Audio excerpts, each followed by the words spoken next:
Olá, bom dia! Hoje, sexta-feira, dia 1º de novembro, a Notícia de Frente está no ar. E aqui ao meu lado eu tenho o prazer da companhia de Lúcio Jorge e do Antero Paz de Barros. Bom dia, Lúcio. Bom dia, Nayara, bom dia, Antero, e bom dia a você que nos honra com a sua companhia. Bom dia, Antero. Bom dia, Nayara, bom dia, Lúcio, bom dia, telespectador e telespectadora. Vamos aqui, eu quero iniciar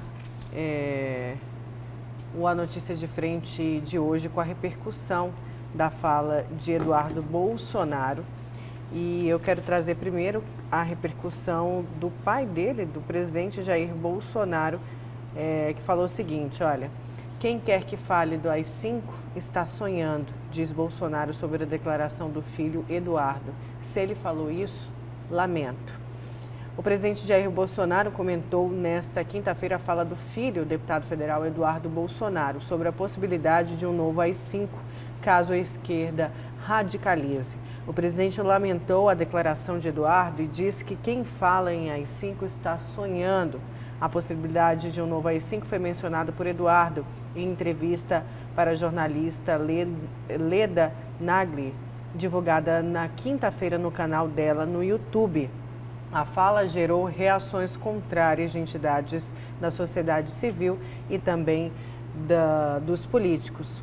O ato institucional número 5 foi editado em 1968 durante a ditadura militar e é considerada a medida mais repressora do período. Resultou na cassação de mandatos políticos e suspensão de garantias constitucionais. E além de Bolsonaro, o presidente ter lamentado aí a fala do próprio filho, o Rodrigo Maia, presidente da Câmara, também disse que a fala de Eduardo Bolsonaro é repugnante e passível de punição.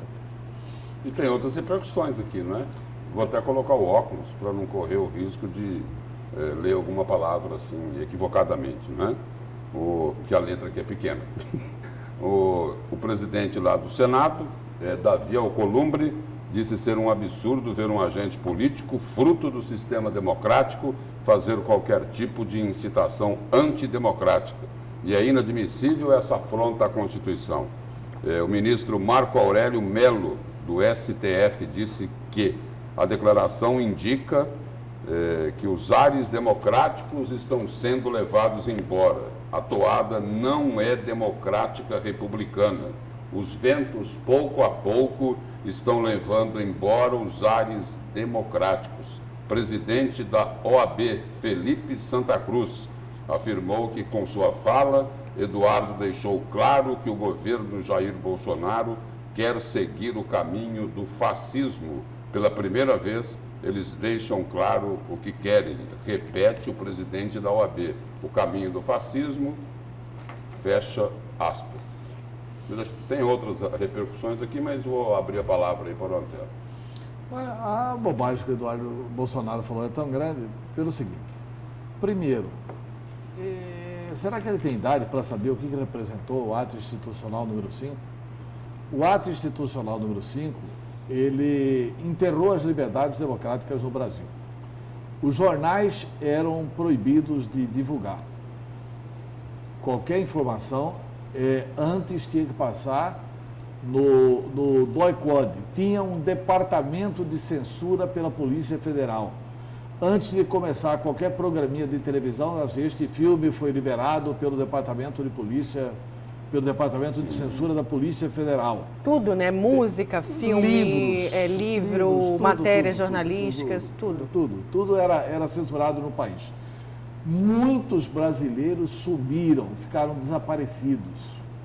Muitos estudantes foram assassinados. Fecharam o Congresso brasileiro.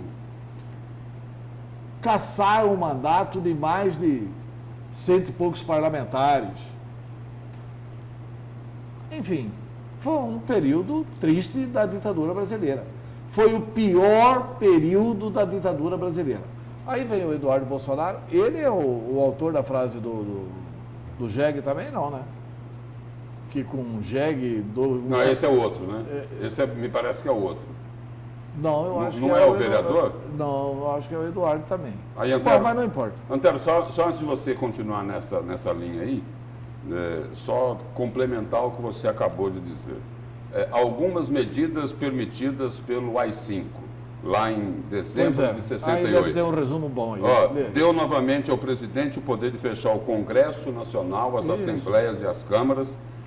O Congresso foi fechado por tempo indeterminado, renovou poderes conferidos antes ao presidente para aplicar punições, cassar mandatos e suspender direitos políticos, suspendeu a garantia do habeas corpus em casos de crimes políticos contra a segurança nacional, a ordem econômica e a economia popular e deu ao presidente o poder de confiscar bens de funcionários acusados de enriquecimento ilícito. E dava o poder ao presidente também de intervir dentro do Supremo Tribunal Federal. Quer dizer, aí o cidadão... E tira todos, em resumo, tira todo o poder acaba com de liberdade poderes, da sociedade. Acaba com todos os poderes, acaba com o Estado Democrático de Direito e fica o poder centralizado no presidente. Quem que disse isso? Um dos filhos do presidente. O presidente tem culpa? Não. Porque tem um princípio que é o princípio da intranscendência criminosa. Não pode passar você não pode transferir para outro a responsabilidade daquilo que alguém fala. Quer dizer, o presidente não tem culpa disso. Mas o Eduardo Bolsonaro é o filho que ele queria ver na embaixada dos Estados Unidos. Então, assim, o diplomata. Quer dizer, que é a nação mais democrática do mundo. Eu não vejo ninguém nos Estados Unidos irritado porque os democratas estão fazendo um processo de impeachment do presidente Donald Trump. Lá tem pleno emprego, o desemprego lá está menos de 6%. Quando o desemprego chega a menos de 12%, considera-se nas grandes nações pleno emprego. A economia está muito bem, a economia americana está bombando, tem emprego para todo mundo, as pessoas estão felizes da vida. Mas o presidente cometeu uma falha democrática. Ligou para um outro país para investigar um inimigo dele. Resultado, está tendo que responder a processo lá. Lá funciona consolidadamente uma democracia. Aqui, a nossa democracia é muito tenra, ainda muito jovem, muito inicial. Ainda bem que o presidente Jair Bolsonaro, desta vez, não defendeu o filho. Desta vez, repreendeu o filho. Não se esperava outra atitude do presidente da República. Que, aliás, é isso que o vice-presidente lá, Milton Mourão, vem falando faz tempo. Olha, segura esses meninos, eles vão dar mais problemas ainda. Pois é, mas não são tão meninos assim, né? Deputado federal brasileiro, né? É um deputado... menino foi forma que ele utilizou, né? Exatamente. Uma forma carinhosa para se referir aos filhos do presidente. Porque para o pai, o cidadão sempre é menino, né? Enfim, gente, o Brasil está nisso. Quer dizer, o Brasil não pode ficar nisso. Não pode voltar ao tempo do Lula, do nós contra eles. Quer dizer que quem não concordar com essa ideia de fechar o AI-5 é contra o Bolsonaro, de fechar o Congresso. Olha, o Congresso tem defeitos e bastante. E eu sei que tem muita gente que me assiste que vai defender. Não, tem que fechar esse Congresso mesmo.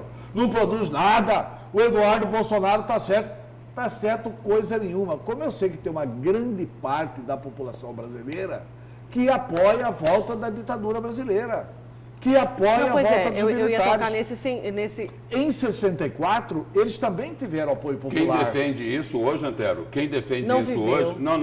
Não só não viveu, mas também por uma outra questão.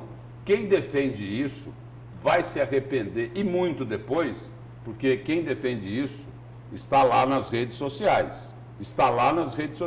Falando o que bem entende. Se não cometer crime, pode continuar falando. Mas se ocorrer isso daí, fechar o regime, não vai poder mais falar, não. Vai poder falar. Você sabe que eu cobri como repórter as diversas manifestações que começaram desde o governo Dilma, e o que mais chocava os meus colegas, a mim, eram os cartazes e faixa, ditadura agora, ditadura, porque e a maioria dos casos, pessoas novas. Por exemplo, o Antero falou, Eduardo Bolsonaro tem 35 anos, ele nasceu em 1984. e pessoas que não conheceram essa realidade. Eu não conheci, eu não vivi isso, mas você não precisa ter vivido para ter a noção do que foi, para ler, para conhecer, para assistir documentário. Você viveu isso. Eu vivi isso pelo seguinte, eu fui estudante aqui na Universidade Federal de Mato Grosso. Na época que eu estudei, a ditadura brasileira, apoiada, quer dizer, pelo ato institucional número 5, que deu ao presidente garantias, o presidente estabeleceu o seguinte, que o fim do direito da reunião, se tivessem reunidas 3 ou 4 pessoas ou 5 pessoas, isso podia ser considerado subversivo. Conspiração contra o país. Estudantes não podiam se reunir. Eu tive um colega que nós lutamos por ele. Fomos à Polícia Federal, o que era raro. É porque Cuiabá ainda era uma cidade muito pequena.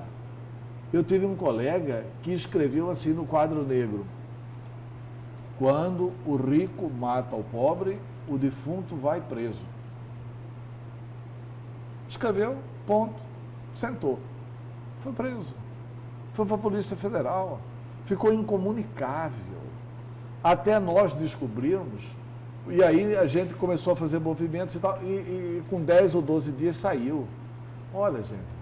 Era foi uma longa noite de horrores. E o que os nossos... É essa longa noite de horrores que quer reviver. Não, você falando o Eduardo disso, Bolsonaro. E coisas o simples. Eduardo Bolsonaro tem com convicção isso. Antero, coisas que é simples. preciso acabar com as Às vezes liberdades a no país. população não tem a noção, mas uma reunião de estudantes após uma aula, de ter ali mais de 2, 3 estudantes reunidos, gera um motivo, às vezes, desse grupo ser preso, por exemplo. Eles saíam correndo. Hoje na democracia é o seguinte: o rico, o poderoso, quando ele comete algum crime, quando ele assalta os cofres públicos, ele quer ir para a última instância da justiça. O pobre vai lá para a penitenciária geral, né? Central, não é isso? É para lá que ele vai, na primeira instância. E pode piorar, né? Na primeira instância. Olha, e ele falou mais no Twitter dele, Eduardo Bolsonaro falou o seguinte, se a gente tiver como jogar aqui imagens do Twitter do deputado, o que foi o AI-5? Dilma, Lula, Franklin Martins, Marighella, Lamarck e outros trouxeram pânico e terror no Brasil no fim dos anos 60 e início dos anos 70. Hoje, a estratégia se repete no Chile e a esquerda brasileira está louca para trazer isso para o Brasil. Quer dizer, o cidadão... Primeiro, o Lula nunca foi esse cidadão em 1964. Isso é mentira. A liderança do Lula surge em 1982, 1983, no movimento sindical em São Paulo. Lula iniciava no movimento sindical em 1978, mas aí no movimento sindical em São Paulo. O Lula foi preso por ter liderado as primeiras greves na década de 80, que ainda era a ditadura brasileira. Mas o Lula nunca foi esse incendiário, não. Franco Martins, sim. Franco Martins participou daquele grupo, juntamente com o Zé Dirceu, com o Gabeira, que sequestrou o embaixador americano. Tá bom, mas fala dos crimes militares também. O Brasil já votou uma lei da anistia. A lei da anistia perdoou a todos. Perdoou os crimes dos que atuaram na esquerda e perdoou os crimes dos militares que mataram muita gente também no Brasil. Para pacificar o país. Para pacificar o país. O Brasil, com a emenda Dan de Oliveira, retornou à democracia sem disparar um tiro. Hoje estão tentando o seguinte, lá foi para pacificar o país, a anistia. Hoje estão tentando colocar fogo no país de novo, com essa intolerância. E quem está colocando fogo são essas declarações. Essas declarações que incendeiam o Brasil. A grande verdade é a seguinte, eles não dão paz a Bolsonaro. O presidente Jair Bolsonaro é muito prejudicado pela atuação deletéria do senhor Eduardo, pelas coisas que o senhor Flávio fez e pelo caçulinha Carlos Bolsonaro. O presidente Jair Bolsonaro é prejudicado pela atuação dos 3 filhos. Eles não dão paz ao presidente da República. O presidente acaba de vir de reuniões exitosas, por exemplo, com os árabes. A Arábia Saudita está falando em investir aqui mais de 40 bilhões de reais. O que a imprensa brasileira e mundial perguntou para o Jair Bolsonaro na saída hoje do Palácio do Planalto, na saída ontem do Palácio do Planalto? O que ele achou das declarações do filho Eduardo Bolsonaro? Ele não teve chance de falar do êxito do encontro dele lá na Arábia Saudita. Enquanto ele estava... evidente que eles estão prejudicando. Enquanto ele estava lá nessa viagem internacional, assinando acordos comerciais importantíssimos para o país, ele teve que responder sobre o leão e as hienas. Não foi isso? Foi isso. Não é isso? É isso. Aí ele chega aqui e tem que responder sobre o que o Eduardo Bolsonaro, o ex-futuro diplomata, disse, que olha, de repente pode vir um AI-5 Pois aí, é só problema, eles só causam problema, eles só causam crise internacional, né? Porque chega nos países, só como tem você uma coisa disse... que a gente precisa reconhecer, que eles economizam bastante para o Brasil, né? Em quê? Os filhos do Bolsonaro. Porque eu acho que a gente poderia fazer uma emenda no Congresso brasileiro dispensando a oposição. Pois né? é, falando sem em... caçar mandato, sem nada. Falando em emenda... A oposição não precisa mais vir trabalhar aqui. A oposição... Não, a oposição não consegue superar isso aqui de jeito nenhum. Não. Ninguém consegue fazer oposição no Brasil. Lúcio, mesmo que fosse uma oposição totalmente irresponsável. Não conseguiria e a oposição produzir esse mesmo efeito. Disse que vai pedir a cassação de Eduardo Bolsonaro. Quem vai pedir? A oposição. Alessandro Malon, líder da oposição, disse o seguinte, abre aspas, é inaceitável que um deputado que jurou defender a Constituição ameace o país com a volta da ditadura. Isso é quebra de decoro e causa para a cassação de mandato, afirmou. Olha aqui, ó a direção do PSL. Eu não sei se cabe cassação de mandato por palavras feitas dentro do plenário. Né? Numa nota que não foi no plenário, na verdade. Né? Foi no plenário. Não, o do AI-5 foi na entrevista, né? Não, mas mesmo assim, ele tem imunidade parlamentar, pode falar a besteira que quiser. Numa nota aqui da direção do PSL, né? A simples lembrança de um período de restrição de liberdades é inaceitável. No texto da direção do PSL, mas aí tem algo bem mais forte aqui. Mas essa está brava lá com o Palácio do Planalto, porque foi a piada lá do cargo de líder do governo lá no Congresso, né? A deputada Joyce Hasselmann. Ela disse o seguinte, que a democracia vive um grave risco. Abre aspas para a frase de Joyce Hasselmann. Agora fica claro que isso é tudo que essa gente sempre quis. Fecha aspas. Lúcio, E a culpa disso é do deputado federal Eduardo Bolsonaro, criando mais uma dificuldade assim gigantesca para o pai Jair Bolsonaro, que deveria, né, que poderia estar aí se preocupando com assuntos muito mais importantes, como divulgar, como o Antero colocou aí, os resultados extremamente positivos para o país desse giro internacional que ele fez. olha, vamos então para o nosso telespectador que está chegando agora mostrar o vídeo que causou tudo isso, um trecho da entrevista aí com Eduardo Bolsonaro. Vamos conferir. A América Latina está em ebulição, né? A Argentina ontem elegeu a volta de Cristina Kirchner, né? O Chile está em polvorosa e vai por aí. Sim. Na internet se fala que o Foro de São Paulo tem uma participação muito clara nisso. O que você acha disso? Seria muita ingenuidade, Leda, a gente achar que isso daí não é arquitetado e tudo surgisse ao mesmo tempo, né? Eu tenho contato com o Antônio Kest, foi senador lá no Chile e quarto colocado na última eleição presidencial, tem alguns outros amigos lá dentro do Chile, e o feedback que eles me dão é o mesmo modus operandi dos black blocs. O pessoal organiza ditos protestos, chega na hora, vandaliza tudo, queimaram a estação de metrô, destruíram dezenas de estações de metrô. E quando você vai ver, o grupo que fez isso não é um grupo grande não, é um grupo pequeno, mas bem organizado. Só que para você fazer isso tudo, Leda, você precisa de dinheiro para comprar material, para organizar o pessoal, para ter o mínimo de comunicação. E de onde é que vem esse dinheiro? Nós desconfiamos que esse dinheiro vem muito por conta do BNDES, que no tempo de Dilma e Lula fazia essas obras superfaturadas em Porto de Mariel, em Cuba, ou o contrato de mais médicos, que rendia mais de R$1 bilhão para a ditadura cubana. Por que não a gente achar que esse dinheiro vai se voltar para cá para fazer essas revoluções? E Cuba, que sempre foi um câncer aqui na região, exportadora desse sistema socialista, que tenta tomar o poder pela força e pela instabilidade, agora tem associado a si a Venezuela, que é uma população muito maior do que a de Cuba e o país maior produtor de petróleo do mundo. Então agora eles têm condições de financiar, de bancar isso num nível muito maior aqui na América Latina. A gente, em algum momento, tem que encarar de frente isso daí. Vai chegar um momento em que a situação vai ser igual ao final dos anos 60 no Brasil, quando sequestravam aeronaves, quando sequestravam-se grandes autoridades, cônsules, embaixadores, execução de policiais, de militares.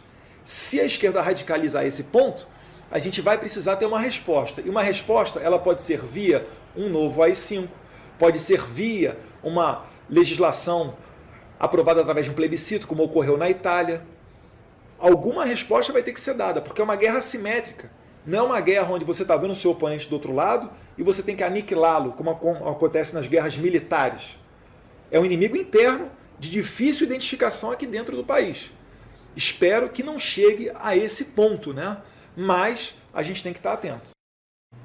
Pois é, e eu só quero, antes de vocês comentarem, trazer uma outra fala do presidente Jair. Se a esquerda fizer tudo isso, quer dizer, pode reeditar o ato institucional número 5. O presidente condenou e disse que a imprensa já tem uma...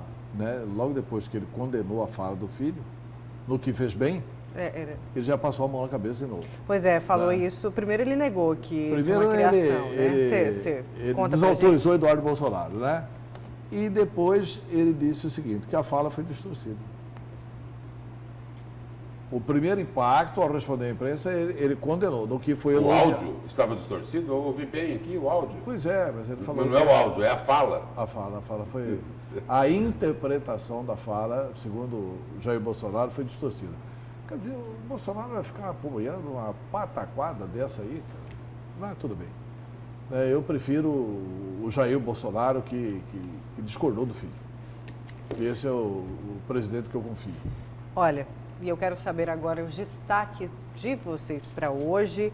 Antero, vamos começar com o seu.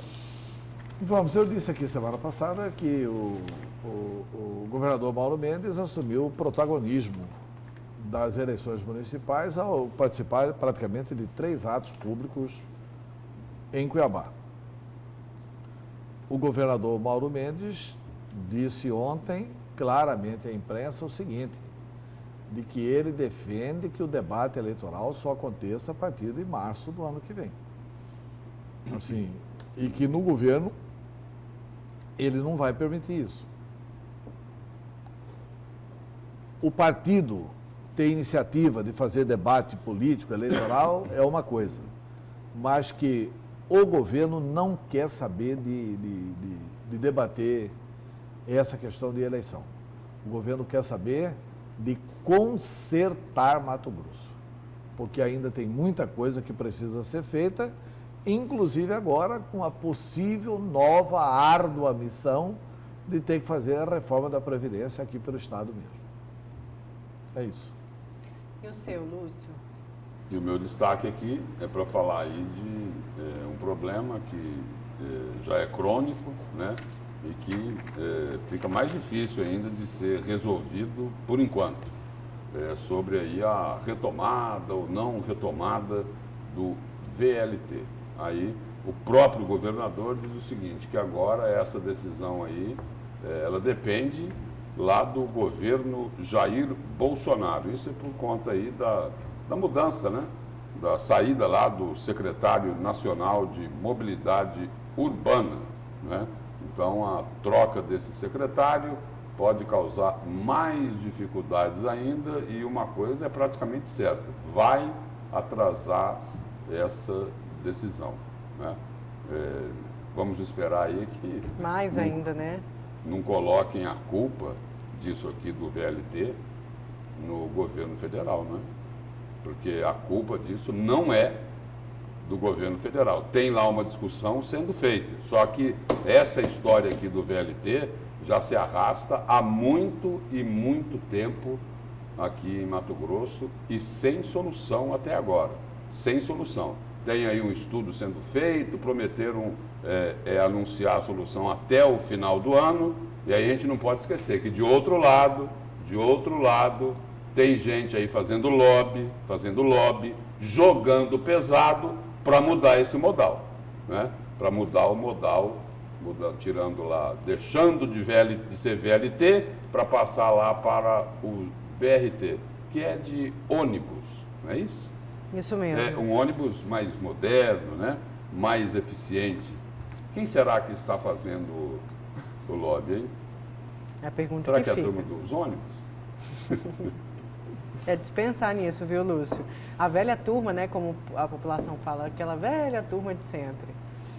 Daqui a pouco a gente fala mais disso, então, olha, o deputado estadual pelo Partido Verde, doutor Jimenez, que é membro da Comissão de Saúde da Assembleia Legislativa, participou ontem do Jornal do Meio-Dia. Ele falou sobre o relatório com as principais demandas verificadas nos hospitais de Mato Grosso, que foi entregue ao governador Mauro Mendes. Confira na entrevista. Deputado, dentro desse relatório aí, que foi entregue já ao governador. Foi entregue ontem. Qual a região que mais preocupa, que é onde precisa de ser feito o trabalho com maior urgência? Nós estamos tendo, nesse momento, uma remodelação completa do Hospital de Sorriso.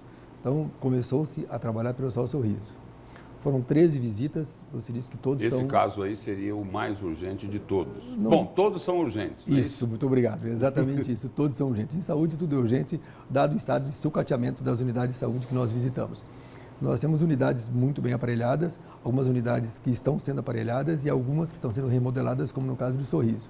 Você disse muito bem, todas estão em situação, não vou dizer de calamidade, mas periclitantes. Vamos pegar por base meu Hospital Regional de Cáceres, que é da minha região oeste, de onde eu venho. Foi o primeiro hospital a ser visitado. É um hospital de urgência e emergência, que está funcionando bem, mas que ainda assim é um hospital antigo. A estrutura do hospital, a estrutura física do hospital carece de atenção. E é um hospital que tem que atender melhor aquilo que o governador frisou muito bem. A saúde básica e atender principalmente resolutividade. Nós temos que um poder de resolutividade lá no hospital regional, de maneira que o paciente não venha para cá, para a capital. E tem uma quantificação nesse relatório de quanto é que custaria para resolver todos os problemas que foram identificados, deputado? Não tem. Nós passamos as demandas para o governador e ele vai quantificar isso aí. Isso é o governo, o Estado, a Secretaria que vai quantificar isso aí. Agora, deputado, conversando em outra oportunidade com o presidente da comissão, o deputado Paulo Araújo, ele falava até mesmo sendo feito um trabalho da comissão no interior, devido a essas denúncias do pronto-socorro aqui de Cuiabá, a comissão estava estudando se faria uma vistoria, se iria até o local, porque as denúncias são grandes e muito sérias. Vocês chegaram aí a algum entendimento a respeito disso? Não chegou a entendimento, porque nós passamos por todos os hospitais regionais, estaremos passando por, agora, a próxima visita será no Hospital de Poconé, a convite de uma vereadora de lá. Então, nós estamos passando por hospitais regionais, depois para hospitais de médio porte e depois para os hospitais municipais. Então, é um trabalho de equipe que vem sendo progressivamente, cronogramadamente executado. E tem, os problemas aí são de manutenção, estrutura física, desses prédios, manutenção, estrutura física, problemas de equipamento e principalmente... E de pessoal. Isso, pessoal, né? Desde 2012 nós não temos concurso nenhum, não temos nem um exame seletivo. Então agora vai começar isso tudo e isso de olho na lei de responsabilidade fiscal, porque não se pode contratar sem ter fundo para isso. Então o que se espera é que agora com o Estado se organizando, possamos ter esses concursos e possamos exatamente suprir essa parte mais importante, que é de material humano para o hospital. Essa parte física se faz com o tempo, mas essa parte humana é muito específica, porque mexemos com saúde, seres humanos. Quando o senhor fala da parte humana, a parte de gestão, de contratação, de pessoal médico. Desde quem faz a gestão até o atendimento final. Até o cirurgião passando por ele.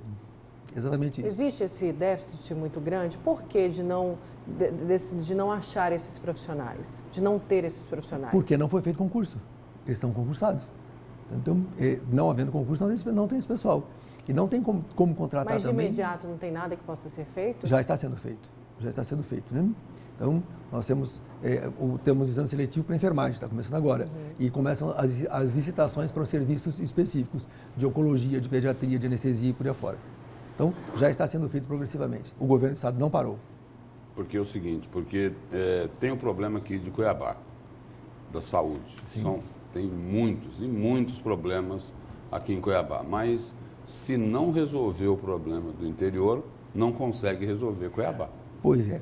Então, isso foi muito bem dito ontem, o governador frisou bastante, a própria Comissão de Saúde frisou, Paulo Araújo, o deputado, frisou isso aí, é a descentralização. Tentar aumentar o poder de resolutividade lá na base para que a demanda não chegue até aqui. Então, o que pode ser resolvido lá, será resolvido lá e apenas a alta complexidade virá para cá. Nós passamos muito tempo, eu diria, décadas, sem que tivéssemos um hospital como referência de alta complexidade. Hoje nós temos o Hospital Santa Casa, que é um hospital de alta complexidade, que é do Estado. Então, o que se espera é que ele funcionando adequadamente, da maneira correta, e está caminhando para isso, nós conseguimos diminuir essa demanda do interior para cá, resolvendo lá e ficando para cá somente a Santa Casa é um hospital de portas fechadas, trabalha com regulação. Então, só vem para cá os casos de alta complexidade. Mas a regulação tem que funcionar também. Essa regulação é o calcanhar problema de Aquiles na área.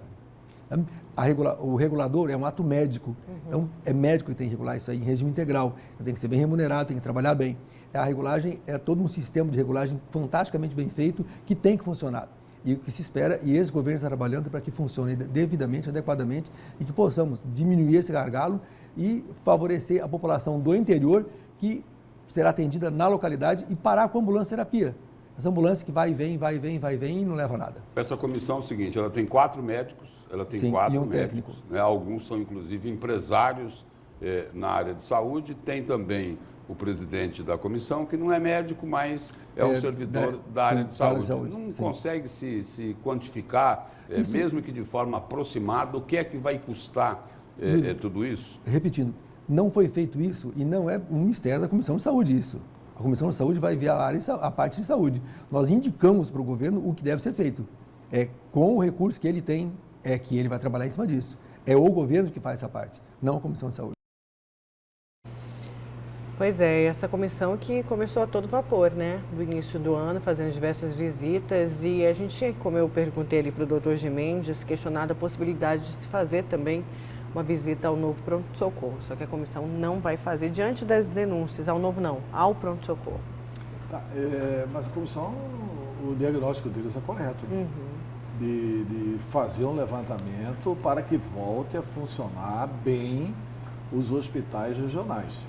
E o deputado Dr. Gimenez, ele até chegou a emitir o seguinte comentário na entrevista ontem. Olha, foi feito o relatório aí, entregue ao governador, mas muita coisa já tem sido feita aí nos hospitais regionais no interior. Tem muito a ser feito, mas as providências já estão sendo tomadas. Ao menos tem 11 meses de governo, ele já começou a melhorar a saúde no interior. Eu considero que o secretário Gilberto vem fazendo um bom trabalho. Agora, é preciso acelerar esse bom atendimento no interior. Para desafogar, não sufoca só Cuiabá, não. Sufoca Cuiabá e Várzea Grande. Porque eles vêm para cá e aí os atendimentos de emergência no pronto-socorro de Várzea Grande e de Cuiabá ficam sufocados. Tem coisas assim de altíssima complexidade que vai continuar resolvendo só na capital. Mas coisas de média e alta complexidade já dá para resolver nos hospitais regionais. Eu creio que até o final do ano que vem essa situação estará bem encaminhada. Acho que a promessa do Mauro Mendes na campanha, eu quero ser reconhecido como governador que fez a saúde funcionar, ele vai conseguir isso até o final do mandato. E eu só preciso registrar aqui o seguinte, nós estamos acompanhando por vários governos, todos os problemas que são enfrentados pela saúde. Desde lá de Blairo Maggi, passando por Silval Barbosa, por Pedro Taques, os problemas na área de saúde são gigantescos, a população reclama e reclama muito, morre muita gente fica sem atendimento, falta remédio, falta um pouco de tudo. E eu estou colocando isso aqui o seguinte, para fazer um elogio, fazer um reconhecimento. a esta Comissão de Saúde da Assembleia Legislativa. Eles, em 10 meses, fizeram aí um relatório, um raio-x dos principais problemas no interior do Estado. E eu faço elogio para fazer novamente, renovar uma sugestão que eu já fiz aqui. Precisariam ter outras comissões como essa, lá na Assembleia Legislativa, atuando em outros setores, na educação, na infraestrutura, não é isso? No bem-estar social, porque é o seguinte, esta Comissão de Saúde está apresentando resultado. Fizeram aí uma radiografia dos problemas da saúde, não é? Tanto na parte física, de estrutura, de reforma de prédio, de manutenção, de equipamento, de contratação de funcionário, e entregaram isso lá para o governador Mauro Mendes. E todas essas visitas aí, eu não digo todas, mas eu acredito que forem todas, o secretário de Saúde, Gilberto Figueiredo, estava acompanhando esta comissão. Então, podia se seguir, né? Se tomar essa Comissão de Saúde como exemplo, para se criar outras comissões na Assembleia que fizessem o mesmo trabalho que essa Comissão de Saúde tem feito. Para Mato Grosso ia ser extremamente positivo. Vamos então para o nosso primeiro intervalo. Na volta a gente continua com a notícia de frente. Não saia daí.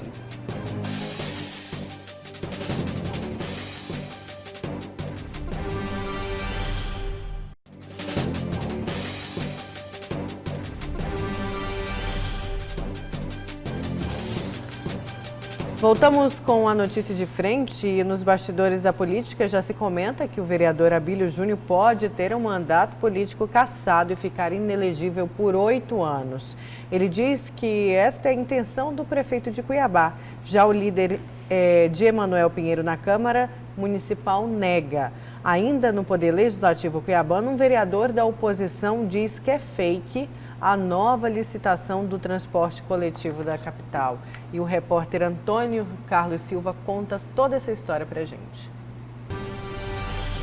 Na nova licitação do transporte coletivo de Cuiabá, 2 empresas foram desclassificadas: Pantanal Transporte e Viação Paraense. Os motivos pelos quais elas foram inabilitadas eu não tenho certeza, porque no edital apenas aparece que elas estão inabilitadas e que elas devem procurar a central de licitação de Cuiabá para adequar questão documental em até 5 dias. Na nova licitação do transporte coletivo de Cuiabá, 3 empresas estão habilitadas para continuar disputando o certame. São elas: Integração, Calibus e Rápido Cuiabá. Para o vereador Diego Guimarães, as 3 empresas habilitadas não podem continuar disputando a licitação. Empresas habilitadas é Rápido Cuiabá, que é do mesmo proprietário da Pantanal Transporte, a Caribus, que é do mesmo proprietário, a primeira é Luiz Cláudio Soares Ferreira, que é da Rápido Cuiabá, a segunda, que é da Caribus, é o mesmo proprietário da Expresso Norte Sul, que até esses dias operava em Cuiabá, que é do senhor Pedro Constantino, e a outra é a Integração Transporte, que também consta, ao menos até o início desse ano, ela tinha dívidas com o município de Cuiabá, que é de Rômulo Botelho. Por isto, o vereador pretende pedir providências a 2 órgãos fiscalizadores. Eu já solicitei a cópia integral do processo licitatório, inclusive com as propostas apresentadas, documentação dessas empresas, justamente para poder instruir uma representação que queremos fazer perante o Ministério Público e o Tribunal de Contas. Aí cabe a esse órgão fazer essa investigação, né, com relação a esse caso, mas que do lado da Prefeitura a gente está totalmente isento desse processo. Como o processo ele é público, ele é nacional, inclusive teve empresas de outros lugares que participaram do certame, vai ganhar aquela que apresentar e contribuir com aquilo que foi solicitado pela Prefeitura. Para o vereador Diego, caso as 3 empresas continuem disputando a licitação, a qualidade do serviço público em Cuiabá, na área de transporte, estará comprometida. Eu tenho dito que essa licitação é uma licitação fake. O prefeito se vangloria por ter colocado essa licitação em praça, mas foi colocada uma licitação com poucas informações, bem dizer, obstruindo a participação de quem realmente queira investir em Cuiabá, quem queira vir de fora e participar de um certame correto, justo, porque da forma como foi colocado a licitação pelo prefeito Emanuel Pinheiro, apenas consegue participar da licitação quem tem as informações do sistema. E hoje quem tem informações do sistema são os empresários que já atuam. E não é à toa e nós já denunciávamos isso lá atrás, que foram esses empresários que já atuam em Cuiabá, que estão participando do certame e que, se a gente não intervir, vão ganhar a licitação e vão continuar com os mesmos ônibus que estão, com a mesma forma de operar, prejudicando a vida do cidadão. A gente não acredita nisso, isso aí é política mesmo, a gente está trabalhando com foco na questão técnica, né? A gente prima pela qualidade técnica dos veículos, tem que ser mais novos, tem que ter ar-condicionado, vamos manter a tarifa. Então, é isso que a gente pauta. Fazer política com isso a gente não vai fazer, não. Já o vereador Abílio Júnior, do PSC, tem até o dia 14 de novembro para se defender das acusações feitas pelo suplente de vereador Oséias Machado na Comissão de Ética e Decoro Parlamentar da Câmara de Cuiabá. A representação feita pelo Oséias traz o incidente entre o diretor do então Hospital São Benedito e o vereador. E ele elenca uma série de desavenças de acusações contra vereadores nesta casa. Falas do vereador Abílio em plenário, entrevistas na imprensa, publicação nas suas redes sociais. Dá um total de mais de 15 citações. Nós não vamos ouvir todos, mas nós vamos destacar os mais importantes e fazer a investigação. O vereador Abílio está montando a estratégia de defesa dele. Uma das principais linhas de atuação será denunciar outros vereadores da Câmara de Cuiabá que têm comportamento parecido com o dele. Chico 2000, Adevair Cabral, Renivaldo Nascimento e Juca do Guaraná. Se eu, como vereador, não tenho direito à livre expressão na tribuna, os outros vereadores também não têm. Se eu, como vereador, presidente da CPI da Saúde, não tenho o direito de fiscalizar como presidente da CPI da Saúde, os outros vereadores também não têm. A Comissão de Ética e Decoro Parlamentar da Câmara de Cuiabá não tem poder para cassar o mandato político de um vereador. O julgamento final caberá ao plenário dentro do relatório que nós vamos reproduzir. E aí nós vamos investigar a veracidade dessas denúncias, confrontar as informações e produzir um relatório, que pode ser pela absolvição, pode ser com uma punição ao vereador ou a punição extrema, que é a cassação do mandato. Mas mesmo se indicar isso, é apenas um relatório da comissão, que vai ser votado pelo plenário. A palavra final é do plenário e eu entendo 17 vereadores. Nos bastidores da política já se comenta que o vereador Abílio Júnior terá o mandato político dele cassado. O que eu temo não é ter o mandato político cassado. O que eu temo é deixar eles fazer o que querem sem lutar. Esse é o meu temor. Eu vou lutar até o último dia. Se eles quiserem cassar o meu mandato e proteger os deles, é o escrúpulo deles, é a moral deles, é o estilo deles trabalhar. O meu não. O meu é diferente, eu vou continuar trabalhando. Ontem fui no pronto-socorro fiscalizar, hoje eu vou de novo, vou continuar trabalhando todos os dias. Se eles acham que quem está trabalhando merece ser cassado, e quem está xingando, jogando cadeira, que está tentando derrubar o celular do outro no chão, que está brigando no plenário, esse sim deve ser protegido, é o perfil de decoro que eles escolhem dentro da Câmara Municipal. Se o vereador Abílio Júnior tiver o mandato político cassado, ele pode sofrer as penalidades da lei federal da ficha limpa, ou seja, se tornar inelegível por 8 anos, por ter sofrido sanções de um colegiado, como é o caso da Câmara Municipal de Cuiabá. Você não acha que a intenção deles, provavelmente, não é deixar eu inelegível para possivelmente não disputar contra o prefeito Emanuel Pinheiro em 2020? Não há nenhuma orientação nesse sentido. Este vereador aí acusou vários vereadores da casa, ele está colhendo aquilo que ele plantou durante todo esse período que ele é vereador nessa casa. Com apoio técnico de Juarez Emílio e imagens de Edilson Paulo, Antônio Carlos Silva para a Notícia de Frente. Olha, eu quero só destacar aqui rapidamente que teve mais aí um caso para o vereador Abílio, porque o vereador Adevair Cabral registrou um boletim de ocorrência contra Abílio Júnior por divulgação de foto na cama. O vereador na cama. O vereador, vou explicar aqui. O vereador Adevair... Cama ou câmara? Na cama. Cama de dormir. Cama. O vereador... A foto de quem? Eu vou explicar aqui.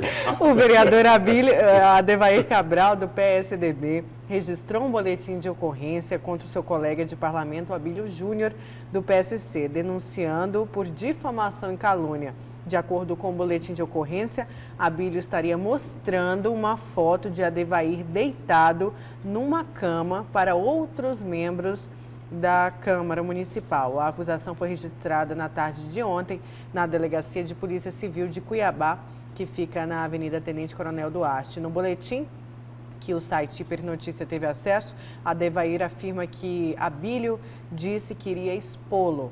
O denunciante alega ainda que ficou sabendo da ameaça pelo próprio colega há 30 dias. Adevair relatou na denúncia que se reconheceu na foto, mas não sabe como a imagem foi feita. Agora, a pergunta que se faz é o seguinte, não tem um detalhe aí? Eu tenho uma pergunta aí, vê se a reportagem não responde. Sim, eu quero saber o seguinte, como é que Abílio Júnior, o vereador Abílio Júnior, teve acesso a esta suposta foto do vereador Adevair Cabral deitado na cama? Tem essa resposta? Pois é, o GD, o portal aí? Gazeta Digital já traz essa matéria aqui, que é da Vitória Lopes. Mas o GD, tem a foto? Pois é. Mas a foto o GD não, tá foto fazendo não. alguma coisinha Não, na esquisita? cama. O GD esclarece aqui, vamos aqui ao portal Gazeta Digital.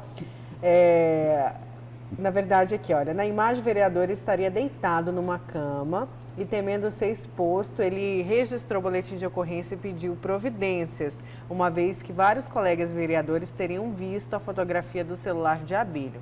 O outro lado, o que diz aí, já que a reportagem GD procurou o vereador Abílio, após rir, cobrou provas de Adevair. Abílio disse o seguinte ao portal Gazeta Digital: eu não tenho nem o que comentar numa situação dessas. Se ele falou isso, vai ter que provar. Vocês estão me fazendo rir. Não, Adevair disse que... vamos recuperar aqui. O vereador Adevair Cabral, ele fez essa queixa aí, na polícia? Boletim de ocorrência. Fez um boletim de ocorrência, porque é o seguinte, porque o colega dele, o vereador Abílio Júnior... estaria mostrando uma foto para os colegas. Estaria mostrando uma foto... do Adevair deitado numa cama. Deitado numa cama. Mas não fala assim com alguém... para os outros colegas, é isso? Isso, e ele não teria divulgado. Teria, segundo o Adevair Cabral... Mas só o Adevair deitado na cama? Não tem mais nada? Pelo que ele disse, ele só teria mostrado Mas qual o essa problema foto seguinte, de uma foto de alguém deitado numa cama? Ele disse que foi ameaçado, né? Que, segundo o boletim de ocorrência, o vereador Adevair Cabral diz que o Abílio Júnior ameaçou ele dizendo que ia expô-lo. E aí essa exposição seria por conta dessa foto. E o Adevair se reconhece. O que estaria fazendo o Adevair na foto, né? Eu já não aguento. E o que falta acontecer na Câmara Municipal de Cuiabá? Não, olha, espera aí, gente. Olha, não é mais o circo dos horrores, é o circo do riso. Não é possível um negócio desse. Lá atrás, né, na época do vereador João Emanuel, né, um desembargador falou isso, né, usou com todas as letras no despacho dele, né. Olha, isso daí parece um picadeiro, né, lá atrás, né, antes da cassação do vereador João Emanuel. Mas eu quero voltar ali na questão ali do Abílio Júnior, do processo de cassação, né? Está bem claro, é o seguinte, o repórter Antônio Carlos Silva colocou, olha, nos bastidores, né, entendeu? Já tem comentários de que o vereador Abílio Júnior poderá ser cassado. Bom, esse processo aí, a parte principal do processo é porque fizeram uma denúncia, porque ele foi fiscalizar o Hospital São Benedito, não foi isso? Sim. Foi isso, não foi, Nayara? Porque ele foi fiscalizar. Então é o seguinte, aí a primeira pergunta que se faz é a seguinte, fiscalizar é proibido? Não é essa a missão dos senhores vereadores? Já tinha lá essa denúncia lá para ser aberto esse processo lá por quebra de decoro parlamentar relacionado com o diretor lá do Hospital São Benedito, o Oséias Machado. Já tinha essa reclamação lá na Câmara, por isso abriram o processo. Não é isso?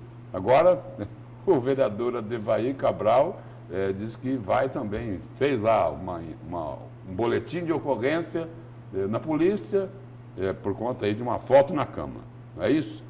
O que eu quero colocar aqui é o seguinte, olha, me parece que, olha, eu não sei se o fato de Abílio Júnior vier a ser candidato, se preocupa o prefeito Emanuel Pinheiro, pode até preocupar porque o vereador Abílio Júnior tem fiscalizado, tem denunciado, a Operação Sangria resultou de um trabalho que ele fez de fiscalização em cima da prefeitura. Pode até preocupar o prefeito Emanuel Pinheiro, mas eu desconfio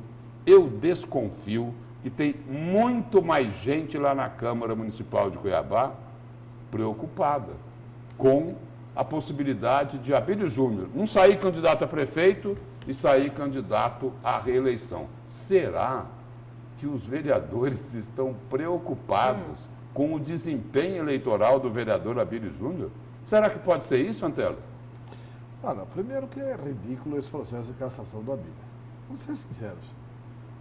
Qual que é o decoro do qual está sendo acusado o Abílio? Aí ele denunciou colegas. E daí? Você vê esse quebra-pau que está lá em Brasília e todo dia você vê deputado falando de deputado, senador falando de senador. Se fosse assim, ia ser caçada a bancada federal inteira do PSL. Já teve até briga com o próprio Medeiros, né, que é daqui, já teve briga ali. Já teve briga, Medeiros esculhambou para lá, recebeu xingamento de cá. Quer dizer, eu sinceramente não sei onde que eles querem chegar. Não, e o que é engraçado, Antero, é o seguinte, o que a Nayara colocou aqui, quando ela estava aí lendo a reportagem, a declaração do Abílio Júnior. Tudo bem, ele falou que eu estou mostrando foto, prova que eu tenho foto dele na cama. É um negócio assim. Foi isso, que não foi isso que Abílio Júnior colocou? Foi. Olha, essa questão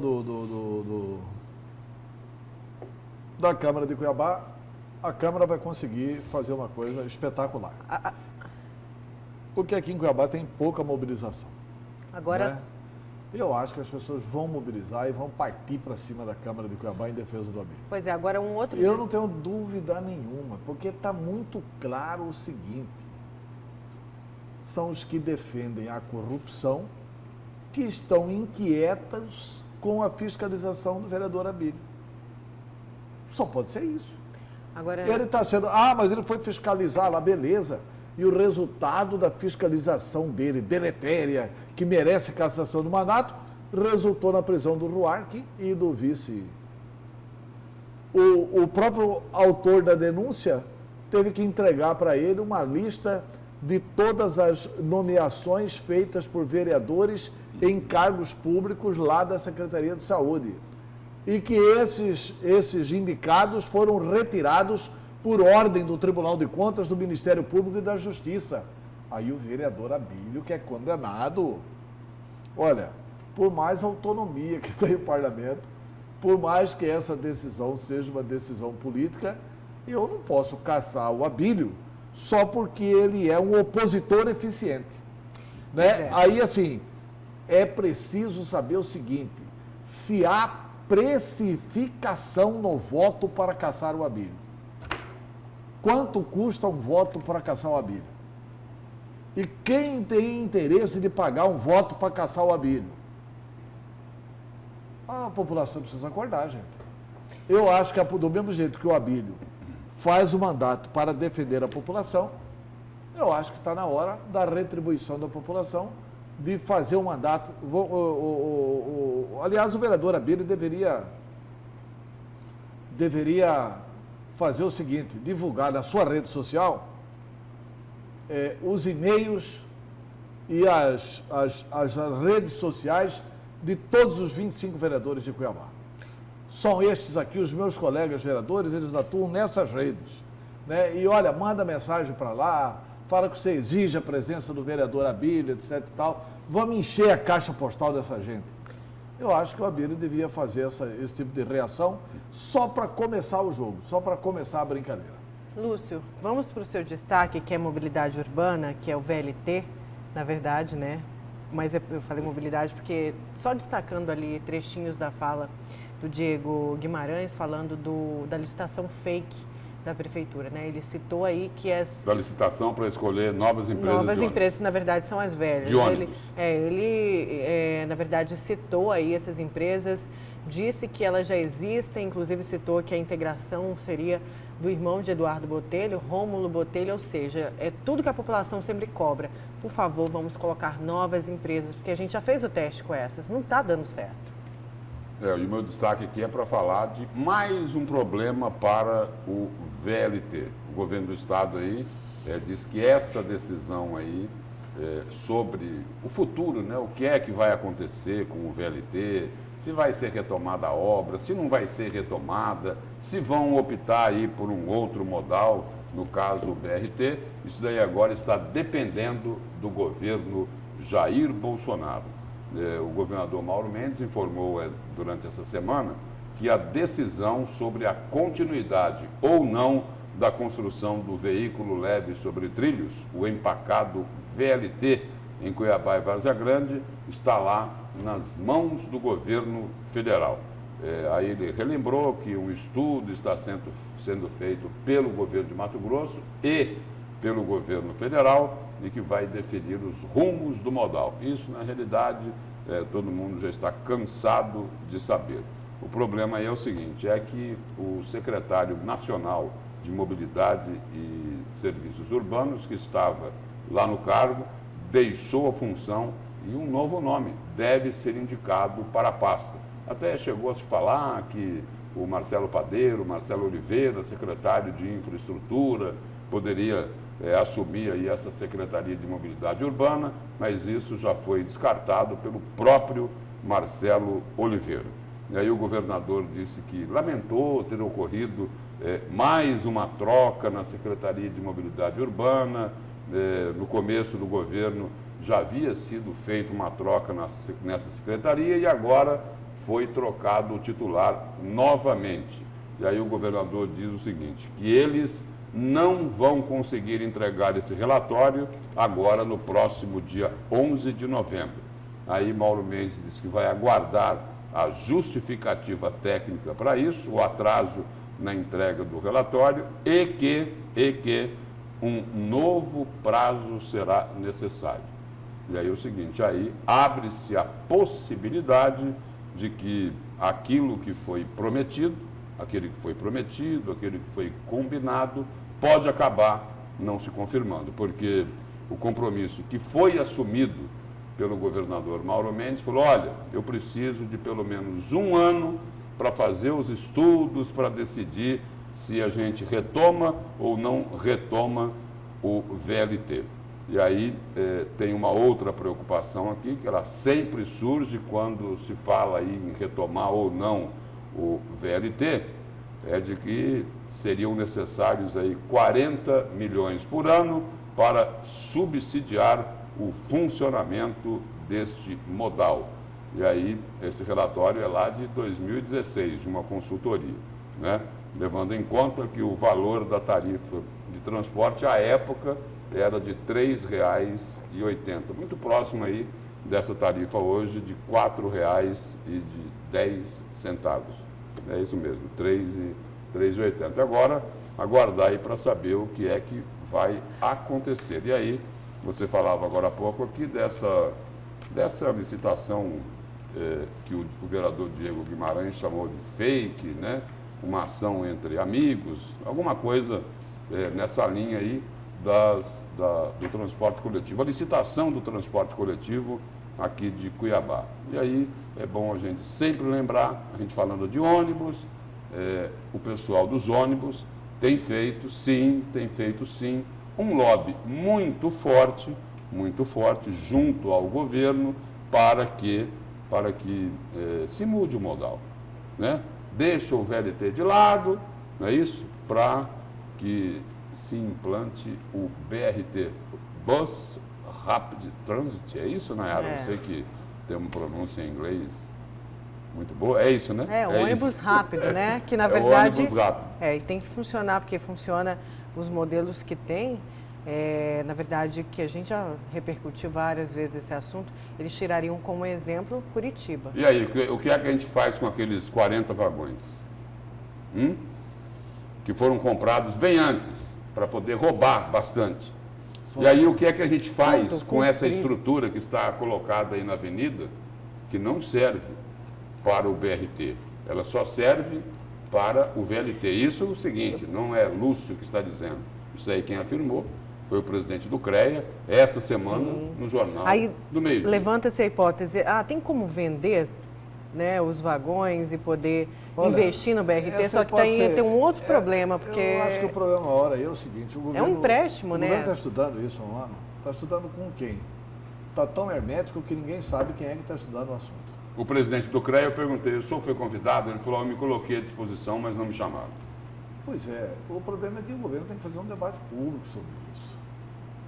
Essas coisas não podem acontecer assim. Quer dizer, não é, mas não é todo mundo que entende VLT, é verdade, não é todo mundo que entende VLT.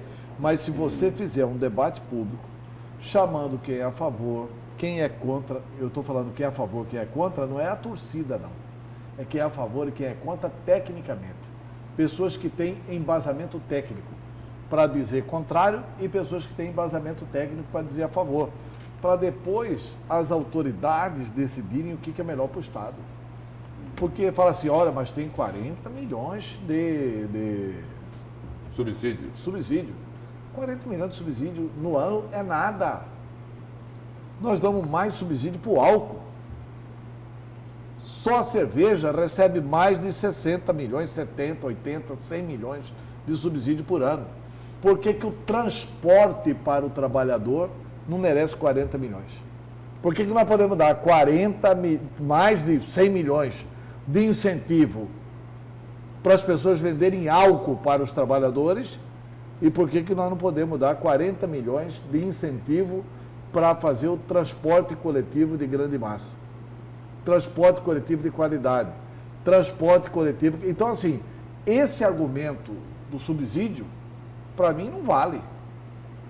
O governo dá 3 bi de subsídio por ano.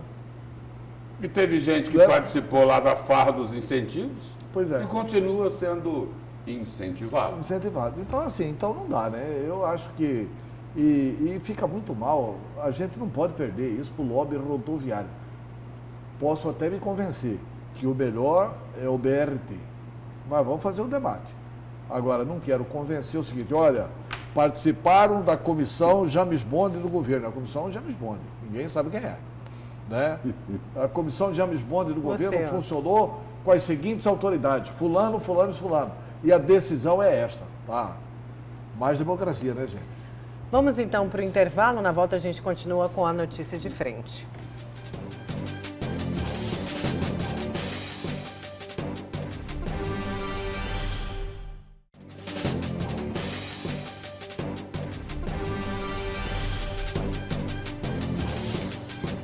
Voltamos com a notícia de frente dessa sexta-feira, 1º dia de novembro, e vamos então para o destaque de Antero Paes de Barros. Olha, o meu destaque é o seguinte, que o governador Mauro Mendes, ele começou a exercer o protagonismo e a liderança dele com relação às eleições municipais em Cuiabá. A grande verdade é que o Mauro Mendes entrou em campo com alguns recados importantes, porque ele participou recentemente de 3 atos públicos em Cuiabá. Primeiro ato público do seu ex-partido, o Partido Socialista Brasileiro. O Mauro Mendes foi do PSB, saiu recentemente do PSB para ir para o PDT. Antes de ir ao ato do PSB, ele teve a gentileza de convidar o presidente nacional do partido e o presidente estadual, o deputado Maxi Russi, para um encontro com ele lá no Palácio Paiaguás. E depois ele retribuiu e foi ao encontro do partido. Uma demonstração de carinho, de afinidade com a agremiação por onde ele já passou. O que o Mauro Mendes está visando com isso? Trazer o PSB para o arco de alianças do DEM para a eleição municipal. Dos partidos que o Mauro Mendes visitou, o PSB é um partido que não tem candidato a prefeito de Cuiabá. Depois esteve aqui o presidente nacional do PDT, o Carlos Lupe, no encontro que viabilizou a eleição de Allan Kardec como presidente estadual do PDT. O Mauro Mendes foi também ao encontro do PDT. Por vários motivos. Primeiro, seu vice é do PDT. É o Otaviano Pivetta, do PDT, um brisolista e um defensor da educação por convicção. Então, o Mauro Mendes foi para homenagear o seu vice, foi para prestigiar o seu secretário de Esportes e de Cultura, que está assumindo a presidência do PDT, e é evidente que foi também para cativar, para criar laços, como explicava Saint-Exupéry no Pequeno Príncipe, né, para criar laços com o PDT para a eleição municipal. Então, o PDT já está com a candidatura do maestro Fabrício nas ruas. Mas o Mauro Mendes foi lá, falou de unidade, falou disso, falou daquilo. Ponto. E demonstrou, assim, que espera ter boas relações com o PDT. Porque se essas relações não se constroem para a primeira etapa da disputa, porque o PDT tem um candidato que é o maestro Fabrício, essas relações podem se consolidar para outra etapa importante da disputa, que é o segundo turno. Segundo ato. Terceiro ato, o Mauro Mendes foi prestigiar o deputado Medeiros, a senadora Selma, embora a senadora Selma não tenha concorrido na chapa dele, né, mas ele foi prestigiar o deputado Medeiros, a senadora Selma e principalmente o vice-prefeito de Cuiabá, Nilvan Ribeiro. É sintomática e significativa a presença do governador Mauro Mendes no ato partidário feito pelo Nilvan Ribeiro. Por quê? Porque o Nilvan está saindo da gestão municipal. Não é que ele vai deixar a vice-prefeitura, é que ele abriu uma dissidência com o Emanuel Pinheiro e anunciou uma candidatura a prefeito de Cuiabá. Então, o Mauro Mendes está indo lá para prestigiar o ato. Foi uma demonstração de prestígio ao Nilvan e foi também uma sinalização seguinte: bem-vindo à oposição, Nilvan Ribeiro. Porque se o Mauro Mendes é governador do Estado e tem oposição no Estado, o Mauro Mendes faz oposição ao prefeito de Cuiabá, Emanuel Pinheiro. Com tudo isso, ficou parecendo que o Mauro Mendes, então, inaugurou a etapa do início da campanha eleitoral do DEM. Então, ele aproveitou ontem para mandar um recado pela imprensa. Ele disse que esses atos dos quais ele participou, ele diz ter ido por gratidão pela relação com essas pessoas. Com Oswaldo Sobrinho, com o Nilvan Ribeiro, com o Otaviano Pivetta, com o PDT Nacional, com o PSB Nacional, com o Maxi Russi, de quem ele sempre foi amigo. Então ele está dizendo o seguinte: fui a esses atos por gratidão, mas falar de eleição só em 2020. O governador Mauro Mendes acha até normal que o seu partido, o DEM, comece a organizar a eleição. Agora ele, pessoalmente, como governador, ele vai ficar tomando conta de governar o Estado, até porque tem pautas aí efervescentes, como é a pauta da reforma da Previdência. Só queria fazer um contraponto, Antero, bem rapidinho. Ele vai lá no Podemos, aí ele vai no PDT, aí ele vai no PSB. Olha, só que o seguinte, hein? Só que o seguinte, só em 2020. Eleição nós só vamos tratar em 2020. Me engana que eu gosto. Essa história que a gente mais ouve. É porque é o seguinte, é porque Mauro Mendes tem que ir para frente agora, porque vai ter que esperar a definição do candidato, né? E aí o Fábio Garcia parece que só vai decidir em março. Mas aí o DEM tem que ir tocando o barco até lá, né? Para saber quem é que vai ser o candidato. O Mauro Mendes entende que quem deve ser o candidato, que isso pode ser anunciado em março mesmo, março, abril, maio, junho, na época da convenção. Só que ele acha que o partido não deve parar. Só que ele acha que o governo não tem que entrar nessa. Entendeu? E ele fez o papel do líder. Ele deu o pontapé inicial. Está aqui, coloquei a bola em campo, coloquei a bola para rolar, tomem conta da bola, né? As pessoas agora vão jogar, como o seu Palmeiras jogou contra o São Paulo. Toma a bola aí, é o seguinte, estou correndo lá para a pequena área, lança para mim. Vamos então, amanhã, dia de finados, feriado, a gente deseja um excelente final de semana para todo mundo, um e a gente volta a se encontrar na segunda, né? Se Deus quiser. Sim. Obrigada, Lúcio. Bom dia. Obrigada, Bom dia, Antero. bom Dia final de de semana. querer, até segunda. Amém. Até segunda.